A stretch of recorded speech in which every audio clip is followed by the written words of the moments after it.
when it was just came out in the market, and as a student, I immediately jumped on it. I was one of those guys who thought that Windows Azure is basically a new version of Azure, and then I understood the concept of cloud computing and Azure, and it blew my mind. And since then, Azure has become so big, so huge that it's very difficult to grab everything out of Azure. You can be a data specialist, you can be a architect in operation side, or you can be a dev specialist, but you cannot know everything for sure. I'm happy to say that that journey has been quite exciting and nourishing, and I have learned a lot during my tenure, and that's what I like to do as well. That whatever I am learning, I like to share it with the community. With these kind of sessions, I mostly enjoy the offline sessions, but now the world has changed and we have become digital, and hence we are doing more online sessions these years. So talking about today's session, today we are going to talk about a brand new offering from Microsoft Azure. It's called Azure Chaos Studio, and how you can utilize the power of Azure Chaos Studio to make sure that your your production environment is not going down. You are prepared for the worst case scenario. We are going to talk about what are the different options we have. Before we jump onto that, I'm getting a lot of notifications on the screen regarding the people joining in. Can we remove that somehow, because that's gonna create a lot of hindrance in the whole session. Can we just allow everyone, or make sure that I don't get these notifications somehow? Okay, just I will allow everyone. Yeah, probably that would be easier. Perfect.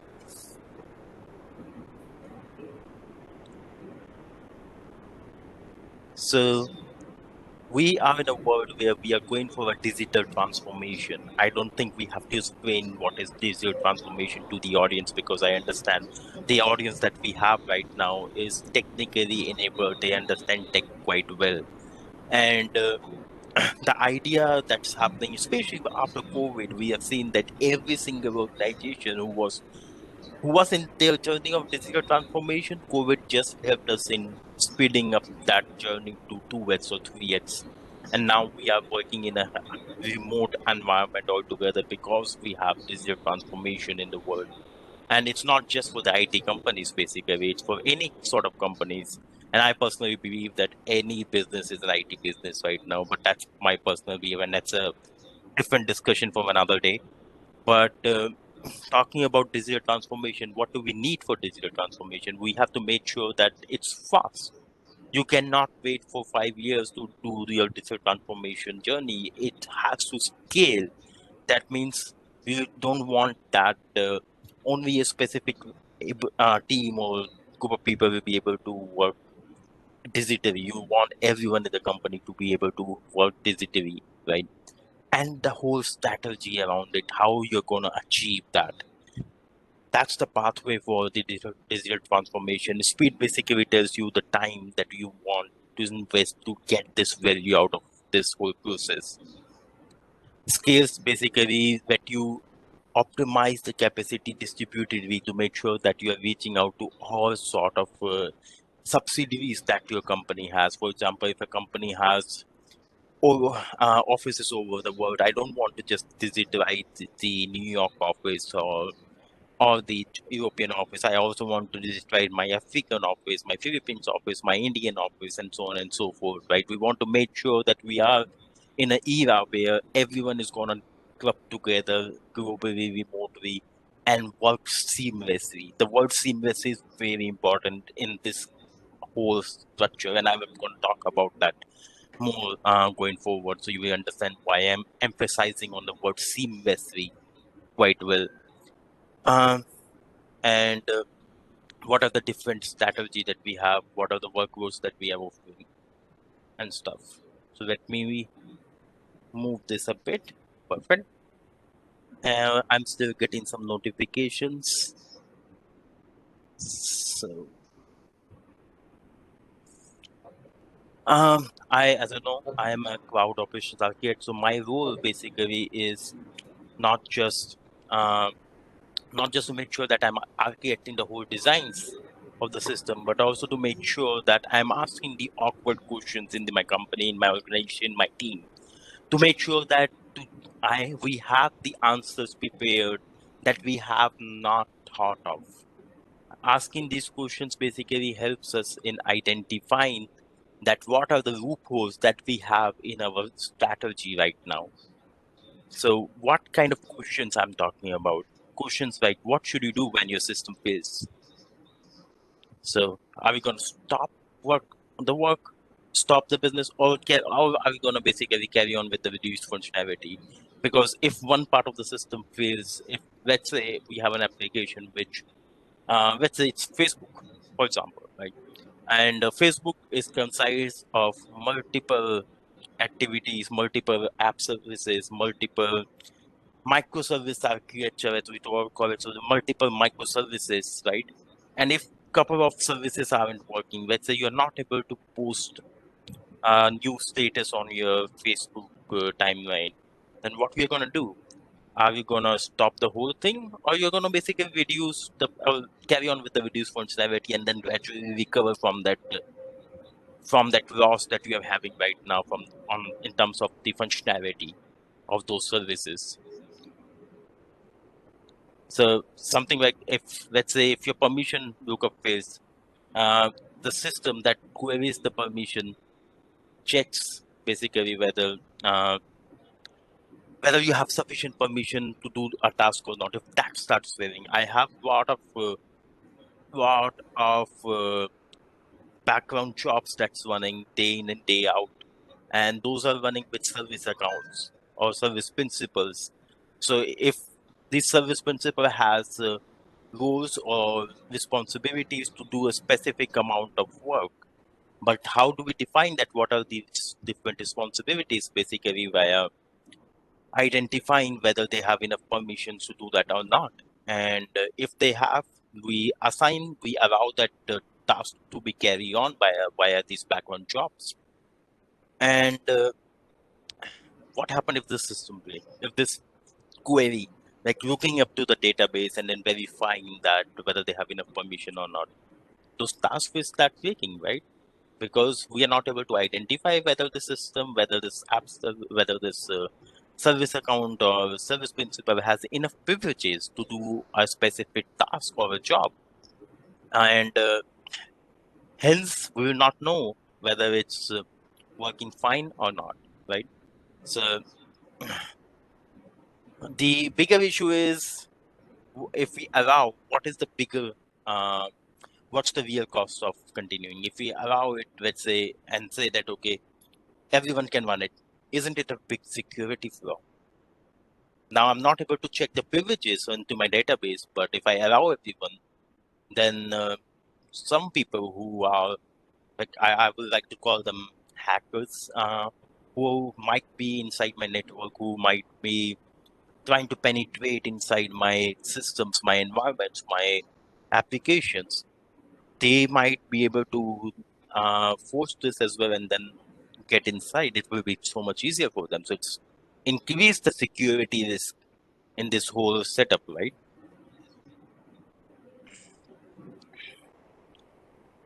Another question that we have, do you have a backup data center if there is a tsunami? Right now, I host a lot of stuff in one data center because most of my customers are in the same geographical location.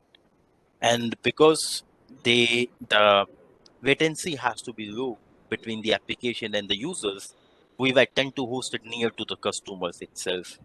So I'm hosting it near to my customer, but the question is, if there is a tsunami, if there is an earthquake, we saw what happened with Ukraine, right? If you would have asked me like 6 months before, I wouldn't have imagined that something devastating like this is gonna happen, right? So no one predicted it. Maybe few politicians predicted it, but we as common IT people got the information at the very last step that when it was all over the world in the media, right? So now the cities have been devastated, but imagine hosting this kind of data center in a data center which is in a war zone. right?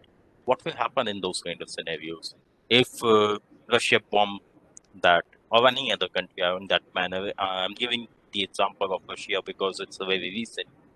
So these kind of things that we haven't thought of, right? We need to have a backup data center. How could we can deploy whatever our DADR strategy, and so on and so forth. These kind of difficult questions, awkward questions that we haven't prepared for. Of course, the probability of these things happening might be quite less because I'm talking about the extremes right now. But we all understand that these things can happen, right? And we are seeing it. We know that tsunamis can happen. We know earthquakes can happen. War can happen. We were just on the verge of probably a world war as well, right? Who knows what can happen, right? If tomorrow morning Biden says that, okay, I'm going to bomb Russia, right? So he can start a world war. And hence, there would be chances of these data center being bombarded by the opponent or the other enemies, right? So how you as a SaaS provider, IT provider, handle these kind of scenarios. So my role basically is to also to make sure that my systems are secure as well as they're up and running 24/7. So I give 99.5% availability to my customers. I host SaaS solutions for my customers, and in order to give them 99.5% availability, which is roughly around 3 hours 39 minutes of downtime per month, I need to have everything properly defined for myself. If I start doing it at the time of disaster, it's only going to be a panic mode. Everyone is going to run here and there, and will not be able to deliver anything because we'll not know where to start, where to end. So we keep on. We have to ask all these difficult questions, prepare some sort of guidelines, summary for it, and we're going to talk about the whole process going forward. Um, some of the other questions is like, how often do you back up the whole data? Like, how often you take the data depends upon how crucial the data is, how easily you can replicate it. I'm a big advocate of infrastructure as a code. So if you're not deploying your code with infrastructure as a code and directly creating it, it's always creating uh a hurdle in this DADA scenario where you have to restore everything from scratch. So if you have everything in form of code, you will be easily able to deploy it. So those kind of strategies, we are going to talk a lot about them. So I'm going to talk about like in my sections, how I like to continue is to understand three simple questions: um, why, what, and how. So I always start with why. What is the reason for this? What is the need for this? What is the program that we are trying to solve? Then the what part. What is the solution that we are talking about? In our scenario, the solution would be Azure Chaos Studio. That's for Azure. AWS has their own solution. I think it's called Chaos Native Toolkit or something like that. I'm not sure with the exact name, but you can Google it around. And similarly, other provider might come up with their own doings, but that's what is something that is still trying to solve the same problem. And then we are going to look at with a demo on how we can do it. So the most important part of these is why, because if you understand why, what is, of course we are going to tell you, but how is something that you can easily Google and then go to the documentation and then figure it out. I think all of you are IT engineers, so you know how to work with these documentations. Although I'm going to give you a proper demo, but the most crucial part of these kind of sessions is to make sure that you understand the value of what you are learning right now, or what is the feature that we are talking about, and what values that it brings on the table for us. So a fairy tale would be like, okay, we have a full plan for the disaster and it works as it is as we have planned it. That would be a fairy tale, but there is nothing called as perfect plans.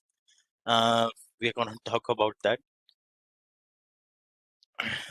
Uh, there, what there are few options or issues that people have faced, like someone forgot to renew the domain name, and then there was a downtime. They didn't updated the security certificate and it got expired. And then there was a downtime. That data center flooded in Hurricane Sandy. I don't remember which year. It's been few years for sure, but I can tell you it was one of the early years when Teams came out. Even Teams went down because someone forgot to renew the certificate for the Teams, and they were. I was pretty shocked to see they were not using casual keyboard, and then they don't have automatic renewals on those systems. But someone forgot to renew it. I remember uh, the description of the error that came out later, and I read it through, and I was like, someone had a bad day. Our IT engineers had a bad day, and then the impact of application like Teams is quite massive. We all understand that, right? Um, but so will be your applications as well. So if it can happen to them, it can also happen to you. Don't think that it cannot happen to you, me, or anyone. If you think uh, I don't have to worry about it, then you are wrong. I'm so sorry to say that. It's just a matter of time. You are sitting on a time bomb. It's ticking. It can explode any moment. So, uh, as this beautiful quote from Chris Pinkman, that you can not register against a failure, but you can focus on fast detection and response. The idea is if you have to fail, fail fast and have a strategy for the failure. If you think that you cannot fail, you are living in another world. It's a parallel dimension that you are living in. It's not IT. It's bound to fail. It's just a matter of time. Someone asked, how do you know that your system works at all? So the idea is you have to know that how quickly you can recover from a failure. Like I told you about our SLAs, like the SLAs that I have to deliver to my client, and it's 99.5. And I know some of you might be on the call, we might be delivering 99.9% SLAs as well. I would really appreciate if you are doing it. Kudos to you. But if you are doing it, if I understand, I know, and that you understand as well that it's not an easy job to deliver it month after month after month. And if you are able to deliver them, kudos. But you will be doing something right to deliver them. And one of the things that you'll be doing right is to strategize and planning. But if you haven't planned for the worst case scenario for the gloomy day, then you're gonna miss on those targets once, for sure. Um, there is a couple of beautiful books that I want to recommend if you are into chaos engineering. But by the way, this whole concept that we are talking about on how do we identify and then create chaos. Let me give you a quick definition of chaos engineering from my perspective. It's basically an idea where you're trying to create chaos. And the word chaos basically is very similar to understand that we are creating a chaos, we are creating unwanted uh, circumstances which you haven't planned to identify how your system works in case of a failure. So there are a couple of very good books that I personally have read. I haven't read this one completely. I'm in the process of reading it, so I'm a kind of a reader who reads multiple books at a time. I cannot read one book at a time and can complete it. I read one chapter of one book, another chapter of another book. I might be reading some novels as well, right? After 1 hour, I'll be reading some technical books as well. So that's how my mind works. But I can recommend you this Drifting to Failure and also the Revisit. It's quite good as well. Um, these two books, if you want to take a screenshot, I can go back, take a screenshot. I hope you have done it if you need it. Uh, so there are basically four pillars that you have to take care of. The first one is infrastructure. Uh, so from the infrastructure point of view, there shouldn't be any single point of failure. So you shouldn't have infrastructure in just one location. You should have a globally distributed infrastructure probably. If not, you should be able to create those infrastructure globally if and when it's needed. I was talking about the concept of infrastructure as a code. So I will highly recommend you, if you are not using infrastructure as code, please start doing it. Learn about ARM templates, learn about Terraform, learn about Bicep. They are gonna help you out a lot. Trust me. And there is another scenario about switching and interconnecting. Switching and interconnecting basically means that you're switching from one data center to another data center, or switching from one services to another service, which you are hosting a new version, releasing a new version, hosting it in different scenario.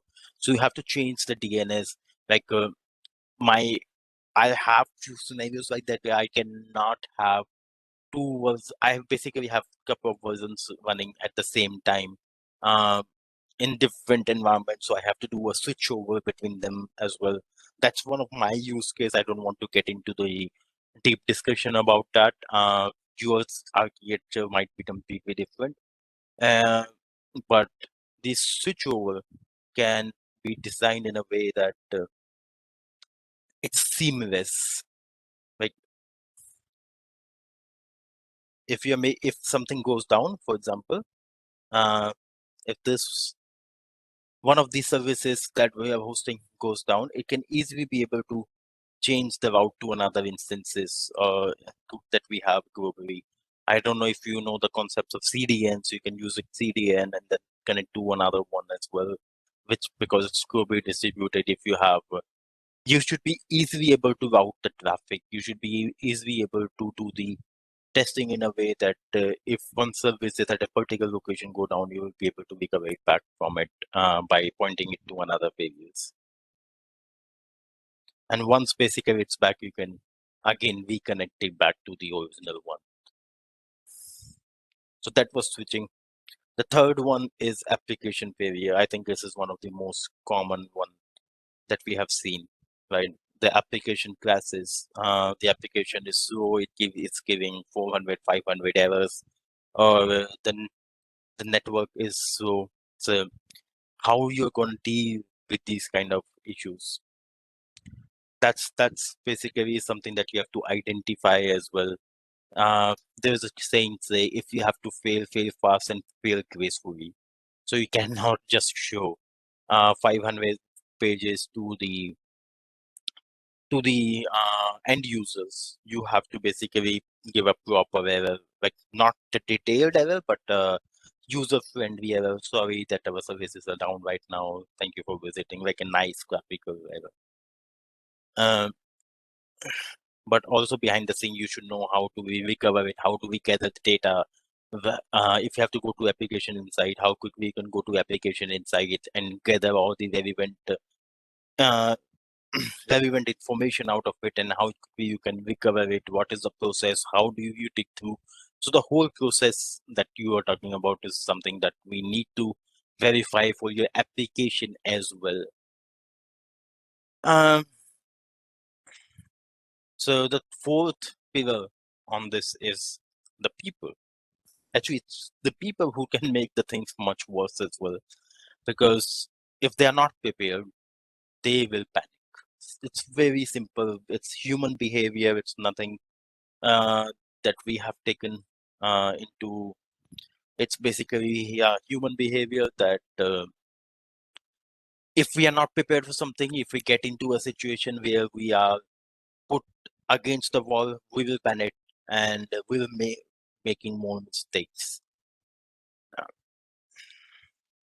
So we, I think all of you have been working in companies, so you might be involved in this kind of fire drills where you have to run out of the buildings. Those are like quite boring. I used to get annoyed as well. But some of my friends who smoke, they basically were happy because they got us a smoke break. Uh, so you cannot use the elevators. You have to go through the staircase. Uh, and then assemble in the parking lot, and then someone was doing a training of using a fire extinguisher if it's needed. How do you use it? How do you unpin it? How do you spray it? Whatever, right?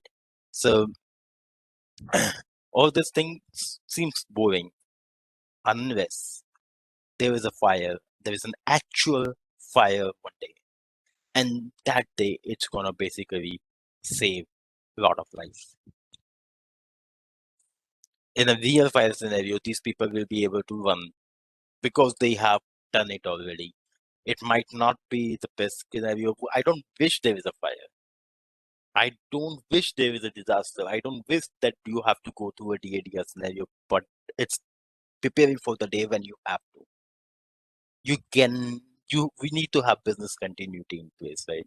The whole concept of this chaos engineering, basically, I don't know if they started it or something, but definitely it was Netflix who popularized it. Imagine if Netflix going down for 1 hour globally, how much money they're gonna use. Imagine Amazon going down for 1 hour. The losses will be in billions of dollars, right? We, I remember like it seems like yesterday, but it's not yesterday. It's like few years back when I was a kid. Uh, we used to have downtime. I used to go into websites and then I used to get this banner site down for maintenance. We still get it from some of the government sites, so that's quite annoying. They are still living in 1990s, though. But we cannot, like as IT providers, as basically someone hosting the websites, we cannot afford to have a downtime. We need to have business continuity in place, right? I hope you all understand the value that we are adding with the business continuity by making sure that the systems are up and running. If they are not, there will be a huge financial losses for the company, right? And we have to make sure we basically avoid that.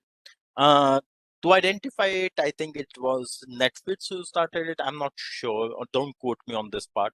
But whether it was Netflix or someone else who started this whole concept of chaos engineering, but it's definitely they came out with offering a open source tool called Chaos Monkey. I think back in 2013 or something.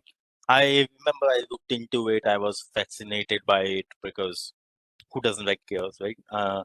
Like I've always been building. So I've been a developer. I've been a DevOps engineer, operations architect throughout my career. So we've been building, but there's a bit of fun in destroying stuff.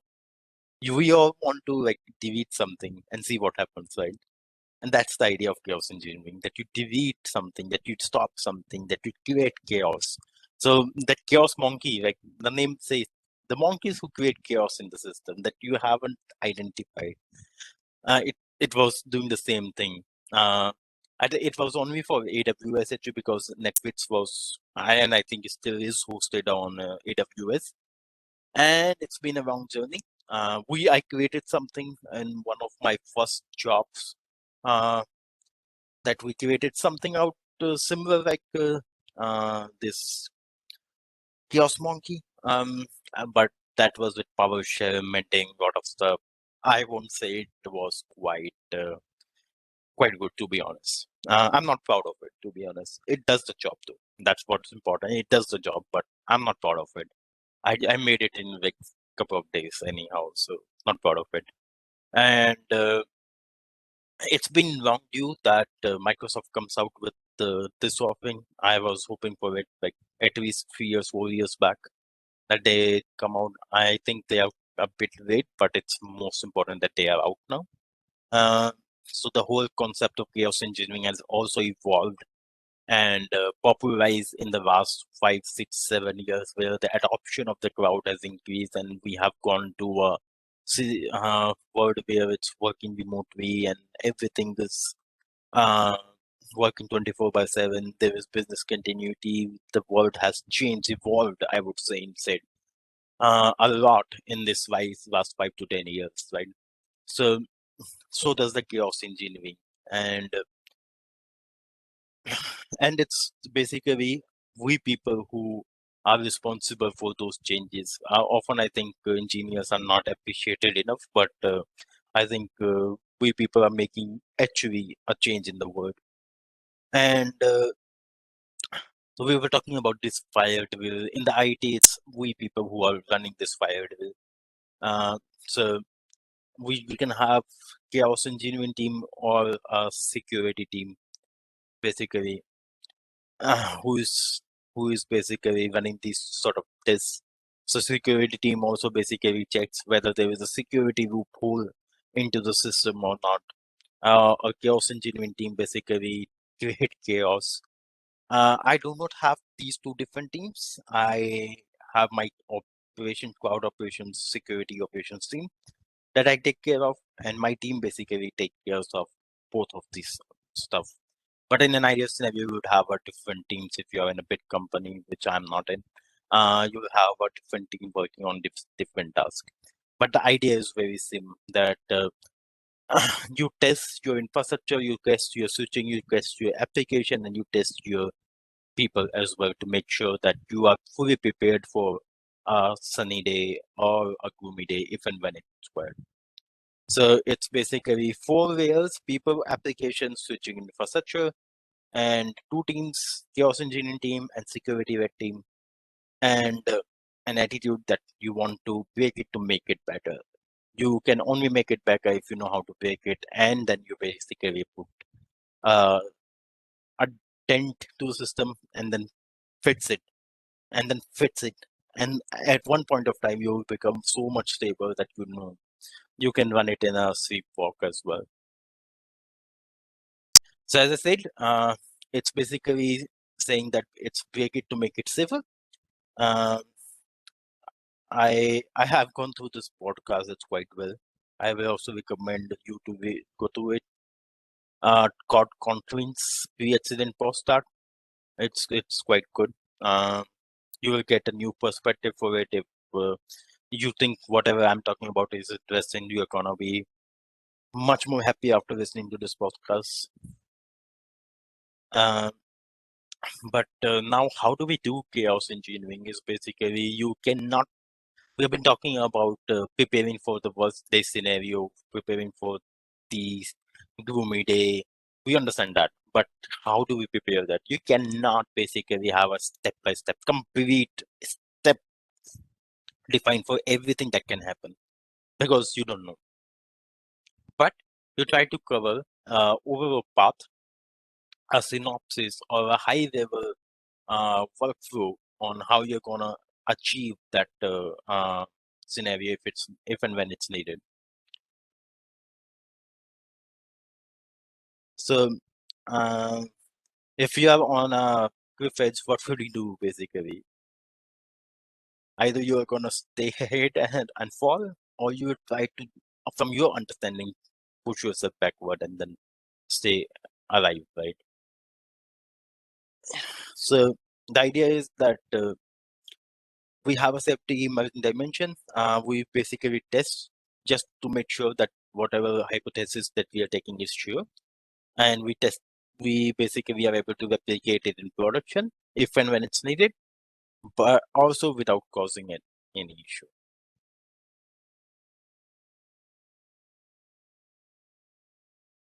So, what are the benefits of chaos testing? It basically tells you that you have, hey, experienced staff because they know now. We talk about people, right? One of the four pillars of chaos engineering was people, and now you have experienced staff. They know how to react in these kind of scenarios and how to work around. What are the defined processes that they need to follow, and so on and so forth. And you know that your application is robust because you have tested the application as well, and you will be easily able to switch between different services, different fabric, and you have a redundant service foundation because you have infrastructure in such a way that you can redeploy it, and then when it's if and when it's required, you can switch it them, uh, switch the DNS, switch the domains, whenever, whatever, if and when it's needed, right? So overall, it becomes your responsibility to bring resiliency and make sure the systems are reliable throughout. And that's about it. Enough of Gyan. I will talk about Azure Chaos Studio now. I hope you understand the whole concepts of the chaos engineering in general. In the next few minutes, we are gonna just look at the demo. I'm not gonna talk a lot about Azure Chaos Studio because why do we talk about interactive product when we can have a look at it and then learn from while doing something. So without further ado, let me jump on to my Chrome. And I think I'm just sharing. I think I was just sharing my PowerPoint. So let me share the Chrome window. So here we go. Please someone let me know if you are not able to see the Chrome because that's my expectations right now. Okay.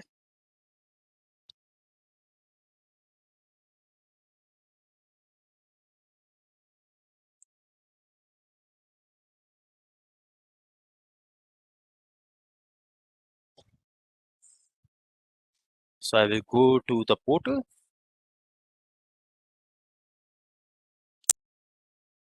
Yes, sir. I know I'm sharing Google Chrome.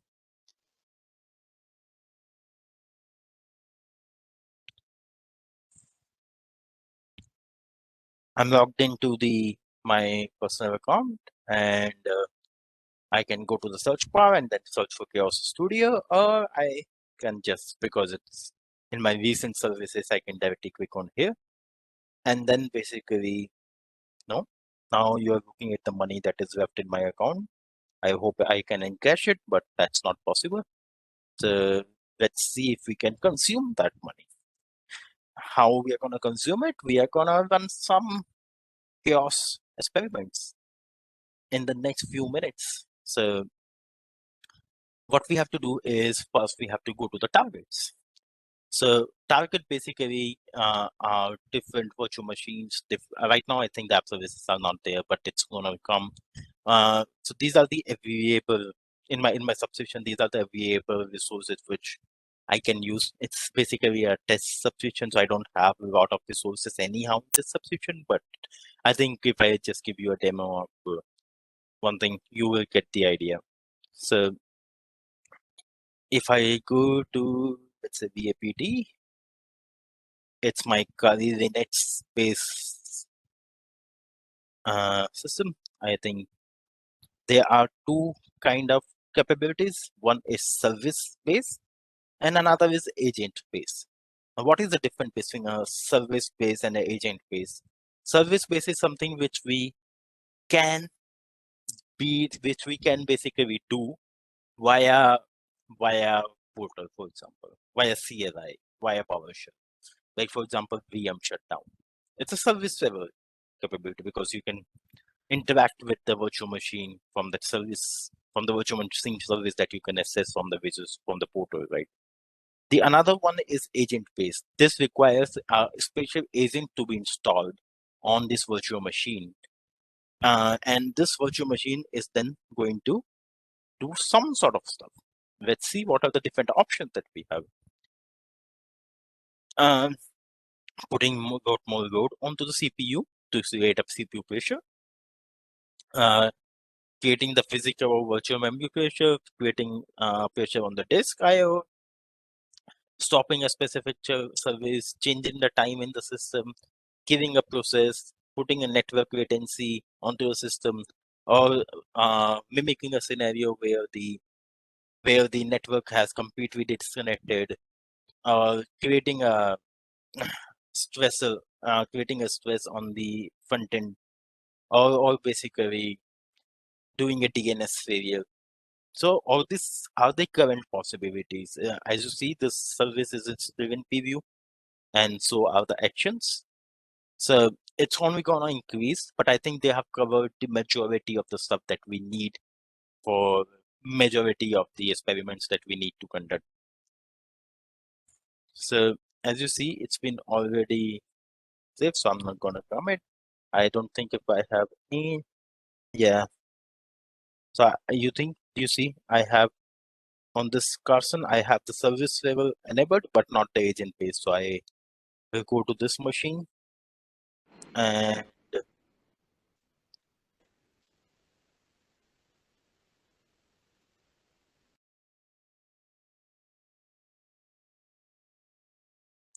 okay, it's not giving me an option, but Let's go to pass some tests.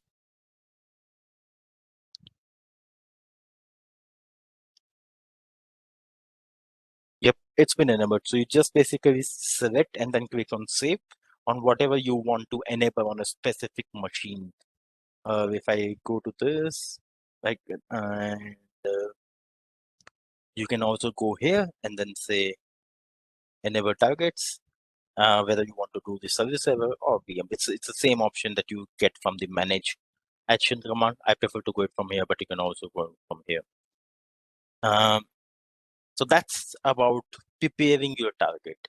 Right? These are the services that you want to create chaos in. What are the other stuff? Like what are the next steps? Right now my target has been prepared.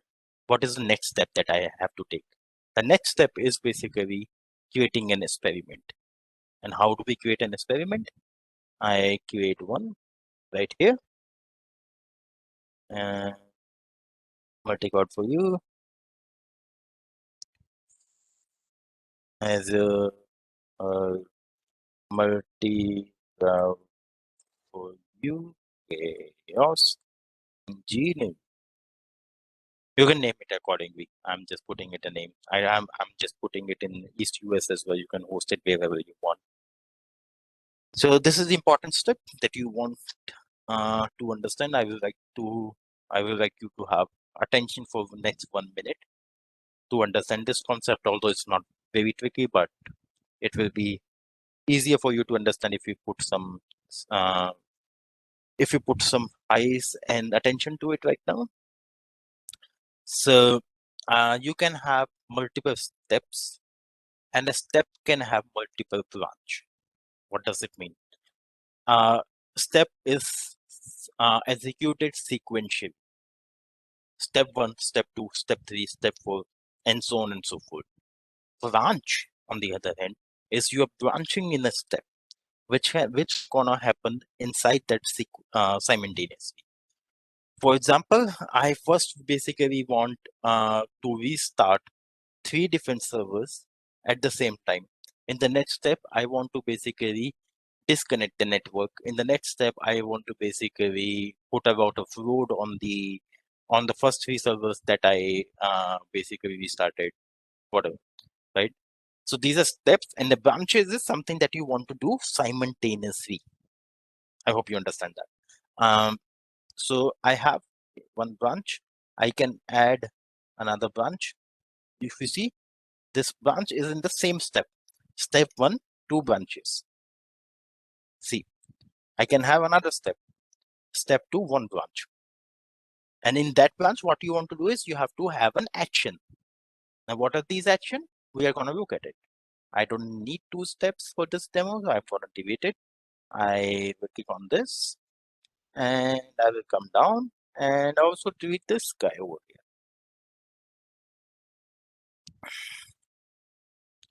I'm adding a fault.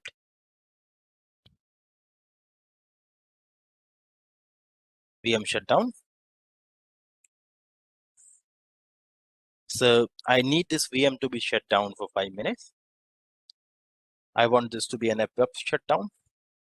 I can also create other stuff, like there are a lot of stuff that we can do with the AKS. I can put pressure on the CPU, so on and so forth, right? We looked into the different options. These are few, but for this demo, we are gonna keep it quite simple, and then we are gonna stick with the VM shutdown. Now, which VM do I want to shut down? Let's say this way. So I have added it. Now I will create this experiment. Now the next question is, if I run it, will it work? Let it deploy. Let's wait for the deployment to complete. It's gonna take few seconds, but the question is still there. If I have to target, and the I have the target prepared. So target is prepared. Now I have the chaos experiment setup as well. Now if I run it, let me run it.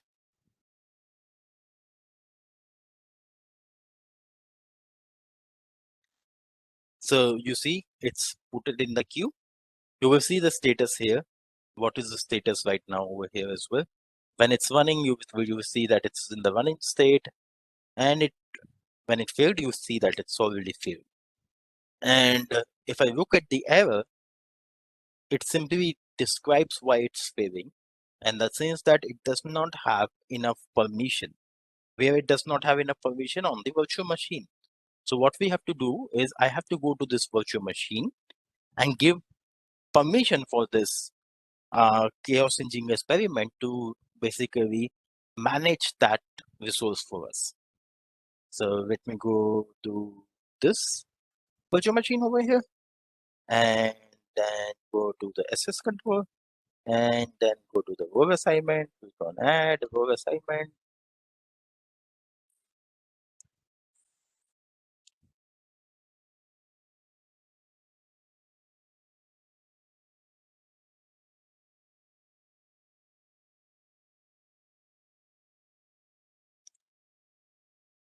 I can do virtual machine contributor and so I need someone who has the privileges. So I have to give them enough privileges to restart it for me, right? Because that's what I'm trying to do. So I need to that chaos engine experiment has to have that kind of privileges in the portal as well. So that I'm giving that privileges to that experiment on that particular virtual machine. So what did I name it? Multi cloud for you. Correct, this guy. So now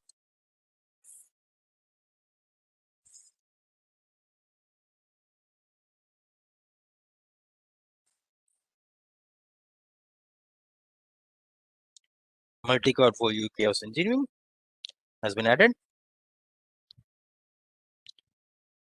And now I should go back to the experiment and now try to run it.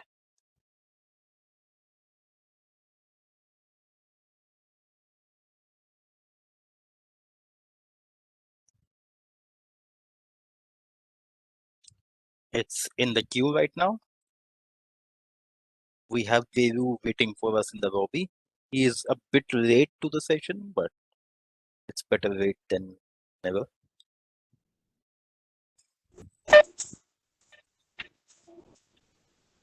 So you see the status as waiting to start. We have a few more people joining in.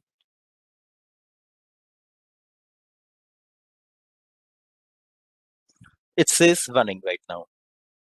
That means it's running that experiment. What means it's doing the stuff that we asked it to do. If I go to the custom now, it says running. It should stop it sometime. Yeah, you see it updated. It stopped. And we did it for 5 minutes, I guess, or 10 minutes. And then after that, it's gonna be started. Once that 5-10 minutes gap, whatever we chose, I don't remember it, whether we choose 5 minutes or 10 minutes, but after that, it's gonna basically restart it. And similarly, you can put more as well. Like if you go to edit and then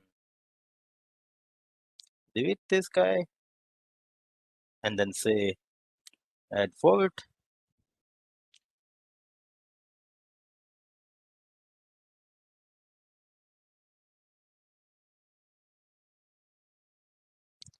CPU pressure for 10 minutes, pressure level 99%.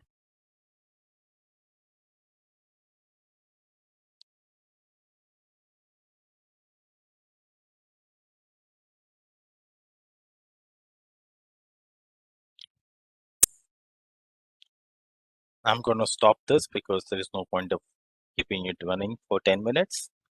But you got the idea, right? So you have unlimited possibilities on what you can do. There are different permutation combinations that you can design your experiment with and then proceed accordingly.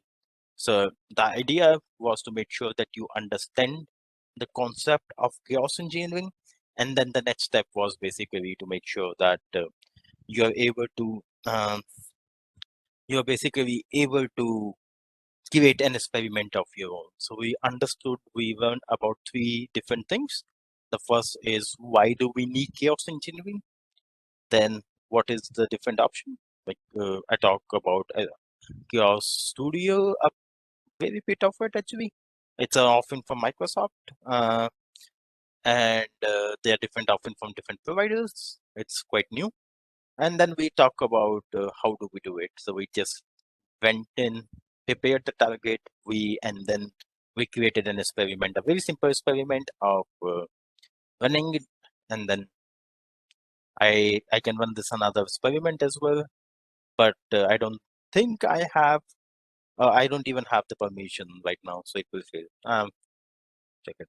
So we'll not go in there because I don't think I have the insights enabled on that virtual machine anyhow. So we cannot look at the CPU percentage. We have to RDP into the machine to look at the CPU percentage. That's gonna crash anyhow.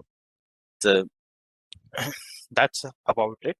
I think you all understood the concept of chaos engineering, and now I am open for any questions if you have any. We're going to use the next 5 minutes for the questions.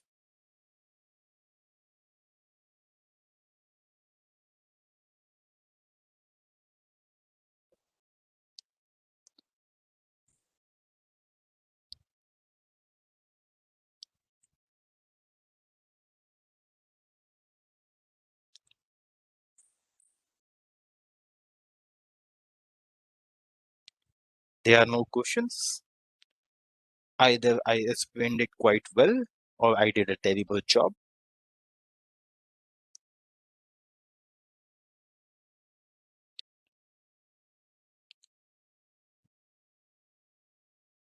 I just get a question, is it used in BCP?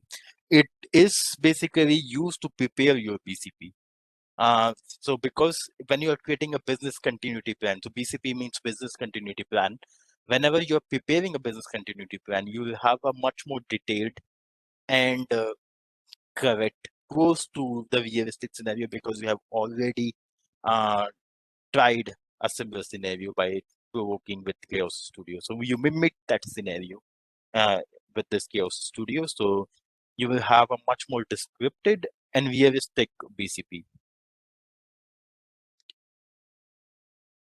Okay, another question that we have is regarding cross-region replication, how it plays role. So what you do is basically if you have to replicate cross-region, right? So you see how quickly you can deploy a new stuff into a new environment, and how quickly you can basically change the DNS of the systems. How quickly you can uh, basically change your services and point to the new environments that you have prepared.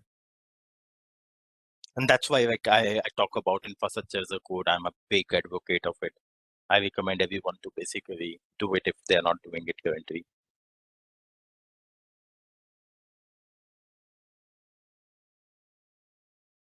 So I got another question. Practically, where it is used in PCP and pandemic. Uh, so it's basically used to prepare yourself for the for pandemic uh, for preparing the PCP. So this will not be used when you are actually doing the restores. This will not be used when you are actually doing a disaster recovery, right? Uh, but this will help you to prepare for disaster recoveries. This will help you to prepare a full continuity plan to make sure that your business continuity stays in input. So this is more of one step before the disaster. During the disaster, because you have already done it, you know it's like army training. You're doing an army training. How often there would be a war?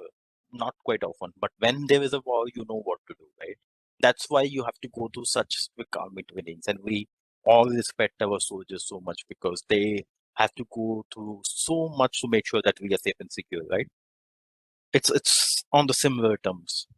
It's basically preparing yourself for the worst, and you made sure that you are ready for any any sort of calamity that you haven't thought. And another question is that is applies to natural calamity? Of course, it does. It does. Um, it basically does because you are preparing yourself for scenarios that you haven't thought of. It could be war. I talk about it initially that it could be tsunami, earthquake, war, anything. It could be just your application crashing. It could be just your infrastructure crashing. It's not just extreme scenarios like tsunami. It could be. You can use it for those scenarios as well, but it could be also to make sure that your application is resilient. What if your application start crashing? Let's say the moment I get to go to road, my infrastructure that start crashing. So I think we all have been to websites that crash because there is a lot of road. I remember when I was a student a few years back as well. We know that if we go to university website, it's crash whenever there is a result, and for the rest of the year, no one goes onto that website and click, right? Whenever there is time sheets or date sheets, sorry, whenever there is a date sheet or whenever there is a result, the people basically jumps on the website and it crashes because they haven't prepared for that website for so much of load. Then what happens? It's your infrastructure that crash. So you basically mimic those scenarios by crashing your infrastructure availability, crashing your specific services availability, and all crashing everything availability. So the idea is not just the worst case scenarios where you have everything gone, but also a bit and pieces of your system where if and when it crashes, how you're going to handle those scenarios. If uh, if you're using a distributed architecture, let's say your messaging protocol stopped working. Let's say you have a service bus that stopped working. Now the messages are not going through because there is no queue. The queue is not working, so messages are not going through. Now there is a break between the two services the another service which was reading the message from this queue is not working. Uh, so this is a break. And what do you do in those scenarios? How your application is going to respond? If there is a plan B, how quickly you can recover from that? How quickly you can identify that? How quickly you can recover from that? How quickly you can bring your application to a healthy state? Now, what can be a recovery? Recovery could be by probably maybe changing the connection string or redeploying a new instance of services. I don't know. But this part, I don't know, is what we want to remove with this kind of tooling, with this kind of experiments, is if and when it happens, you know what to do. You have a plan A, you have a plan B prepared. That's the idea. And yes, I got a message that it's a separate type of service in Azure. Yet, yes, it's a special service that Azure has came out with. It's an offering that Azure came out with to handle this kind of scenarios. The idea is very simple that if and when something goes wrong, you basically fix it. I will give you a very quick example because I think we are running out of time as well. Uh, but a very quick example of Amazon. Amazon have, I think, I don't know how many times they deploy in a day. They deploy like hundreds and thousands of times in a day. And they have so many different APIs. When, if and when there is a sale, people will add to cart more, right? Add to cart payment. That API is going to have higher traffic. And after the sale, people who are impatient like me, they keep on tracking the package. So the tracking API will have more calls. They will have more traffic, right? Um, so how if it goes down, how you're going to manage it? If it goes down, let's you understand that you're not hosting just one server for it, right? You're hosting it in the distributed network with a load balancer in front of it to make sure that it's working fine and all that sort of stuff, right? Uh, but if one of the data centers goes down, if the service goes down in the data center, how are you going to handle it? All those kind of scenarios. It's not just the disaster recovery. It's the extreme application of it for sure. But the idea of this is to make sure that you are making your application much more resilient and available throughout.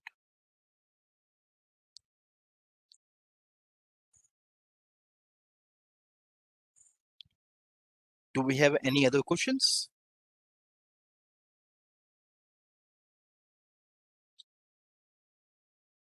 Even if you have, you can reach out to me. I can share my email ID in the chat. Feel free to write me an email. And if this thing excites you, and this kind of stuff is something that makes you happy, excites you, and you're looking for a job, just shoot me an email.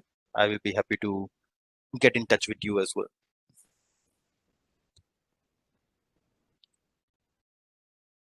I've shared my email ID with everyone in the chat, so just feel free to uh, write it to me, or just search for me on LinkedIn with Mohit Chabra Azure. You'll be able to find me and connect with me, and then leave a message. So thank you everyone for joining this session and passing on to the organizers.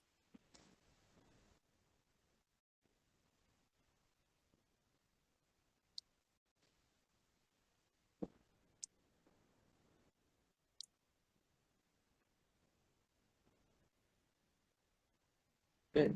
That is a wonderful session provided by Mohit Chabra. And we like to, on behalf of multi-cloud for you, we like to thank you. Okay, if you have dear participants, your certificates will be sent within 2 working days to your mail ID.